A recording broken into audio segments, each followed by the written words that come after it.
بين تركيا واليونان تستمر معاناة اللاجئين، بعضهم ينتهي مصيره في بحر إيجاد دون الوصول. 5 أشخاص بينهم طفل لقوا مصرعهم صباح السبت قبالة جزيرة ساموس اليونانية، في حين اعتبر 4 أشخاص في عداد المفقودين، حيث انقلب مركبهم القادم من تركيا. أما غيرهم من الناجين فقد بات مصيرهم رهينة للقوانين الجديدة، وقد يكونون من العائدين مجددا إلى تركيا نقطة الانطلاق، بعد أن كانت أحلامهم قصد السبيل إلى دول أوروبية لا سيما ألمانيا. هؤلاء العائدون قسرا هم 124، يشكلون مجموعة ثانية من اللاجئين أبعدتهم اليونان إلى تركيا الجمعة في دفعة أولى من جزيرة ليسبوس تضم 45 باكستانيا، ودفعة ثانية تضم 79 شخصا كانوا من جزيرتي كوس وآموس. وخلال طرد المهاجرين اللاجئين تظاهر عشرات المحتجين في ليسبوس مرددين هتافات الاستنكار لما يقوم به الاتحاد الأوروبي.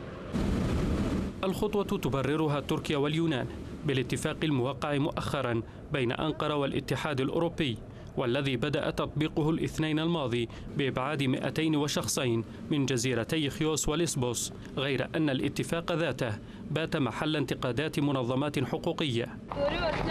العفو الدولية قالت في تقرير لها إن مهاجرين تحتجزهم اليونان يعيشون في ظروف مروعة دون مساعدة قانونية أو معلومات عن مصيرهم، إذ بموجب الاتفاق تعيد اليونان جميع المهاجرين غير الشرعيين القادمين إليها من تركيا بدءا من 20 آذار مارس، غير أن النص يفرض النظر في كل حالة على حدة. ومقابل اللاجئين السوريين العائدين يستقبل الاتحاد الأوروبي عددا مساويا من السوريين مباشرة من مخيمات تركيا، مع تحديد سقف لعدد اللاجئين يقدر ب72,000.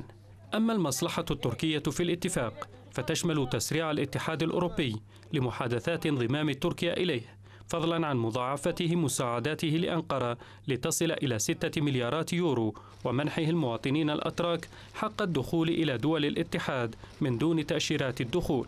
وقد عبرت برلين عن ارتياحها لتطبيق الاتفاق مع أنقرة، وأيضا لتسجيل تراجع بمعدل 2 في عدد طالبي اللجوء الجدد بالمقارنة مع شباط فبراير الماضي نتيجة إغلاق طريق البلقان، ما يعني أن الأوروبيين قد تراجعوا أيضا بشكل كبير عن حقوق المهاجرين الطالبين للجوء.